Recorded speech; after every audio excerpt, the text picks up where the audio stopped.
coach or discredit upon the police bureau. Members will conduct themselves in a professional manner to discharge their duties. So I respect the suggestion, either one, however we look at it. And then the way that they're by, also is indicative of an intent that is inconsistent with the directive. Again, whether it's being confrontational or intentionally demeaning. And then we go to who initiated the contact. Understand, the appellant is clearly saying there's no question that the officer initiated contact, which to me really resolves the issue. However, this is Officer A. She did return to her location. She basically continued to observe the stop. She restated that she was a defense attorney. She mentioned that the police, according to my report, had no business essentially talking to so-and-so. In fairness, if you look at that the way it's phrased, there's really no indication who initiated the discussion. Yes, she restated she was a defense attorney. It's not saying she yelled at us that she was a defense attorney. Do you follow me? So in any event, in light of all of the evidence, I would concur with you. I would respectfully suggest that the standard is contained in the city code, in this case, for challenging is met. I mean, to me, it seems like there are a pretty narrow space for us to challenge based on our reasonable person standard. One is when we've got some evidence that completely craters the testimony of somebody, which is what I think, what my opinion was and Mr. West's appeal. And then there's another circumstance where we've got all the witnesses basically saying the same thing, and the question is, was that okay? I think here, it was, I'm giving the officers the credit that they were frustrated and they were taken off guard and they were not at their best. When looking at the highest standard of professional conduct, I still think that that's maybe a couple notches below personally insulting somebody, acting in the meeting with more than one comment along this line. So I think I'm challenged.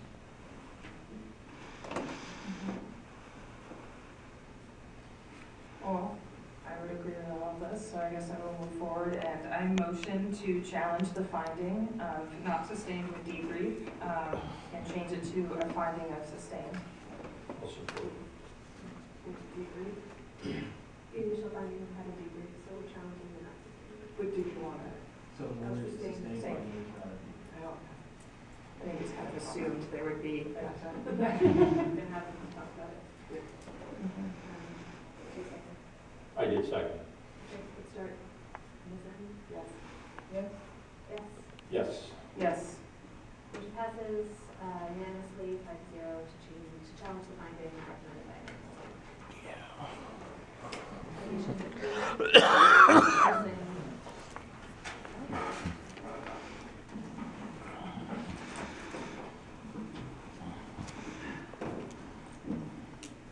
I'll start off here.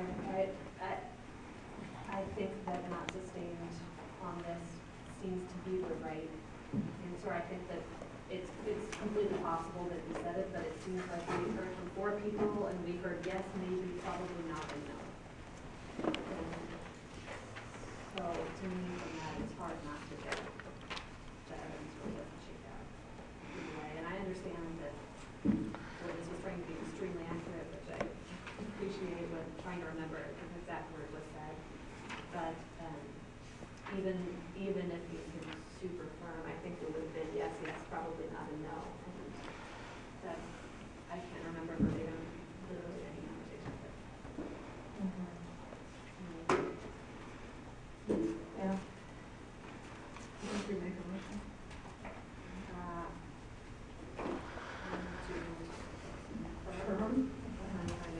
I second that.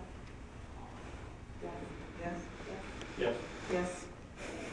Allegation for Officer B's alleged professional.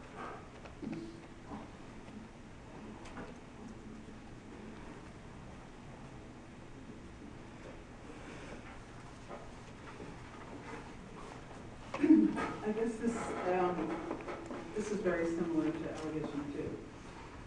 So,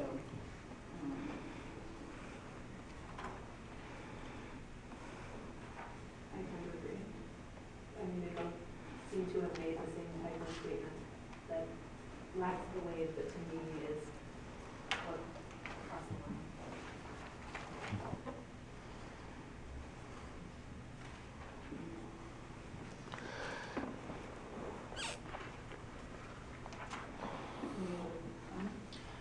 Well, I'm pausing and watching the studio read it.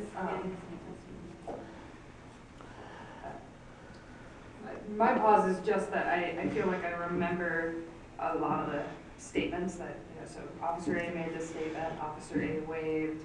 Like I don't remember as clearly if Officer B engaged as much or just kind of didn't stop Officer A, which is a different thing. So that's part of what I was wondering if you were standing at. That's exactly what I was doing. And these would be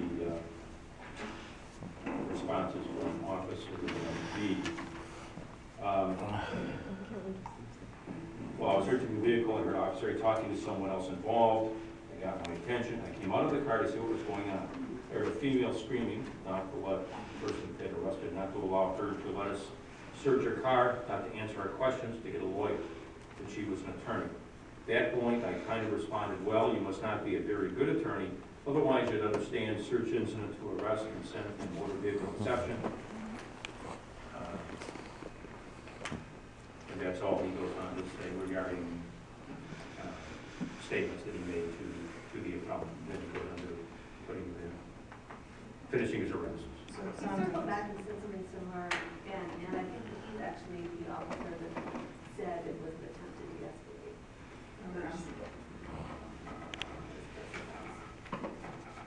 Then I agree, I view it as very similar to, or exactly similar to allegation two.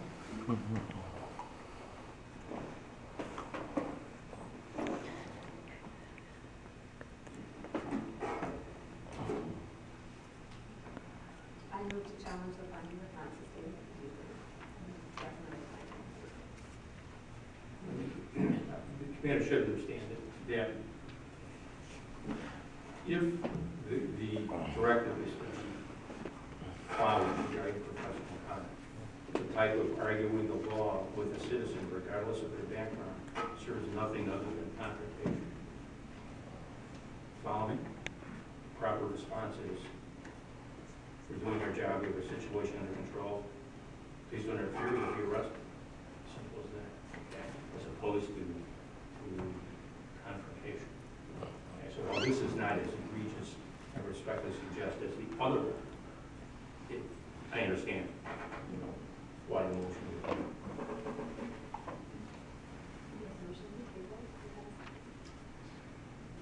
I second. Aye. Aye. Aye. Motion passes unanimously 5-0 to challenge the finding of not sustained debriefing and recommended. Allegation 5, which was the appellant's biggest concern having to do with the removal of suspect from the vehicle. I guess I would go back to something that officer said just about, there's two different stories about what happened. And so I think non-sustained as opposed to exonerated.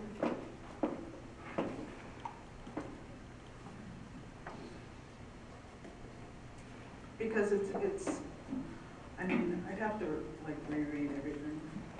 But it seemed like there were different stories about it, both within the officers and the witness and the appellant.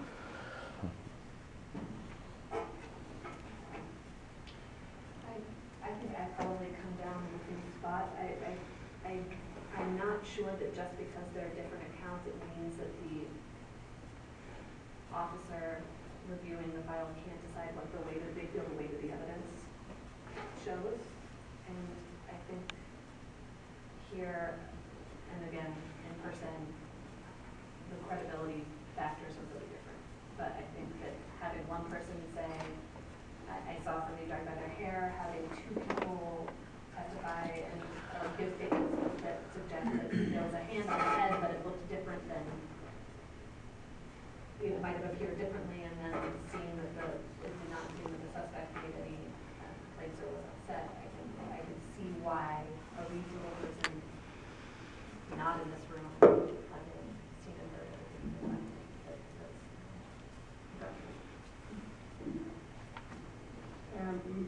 My pause, and I think this is one where the reasonable person definitely comes in, is, you know, hearing the points, if the statement did say that the person had to be moved across the vehicle, I could see where it would be, how can you do that without having a hold?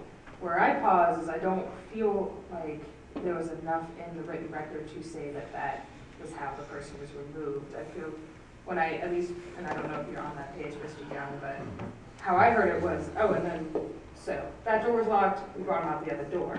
There wasn't a lot of detail on whether that, you know, that person was then removed her hands and allowed to scoot, or if she, like, they helped her from the other side, and so that's the part where I just don't know if there's enough information there.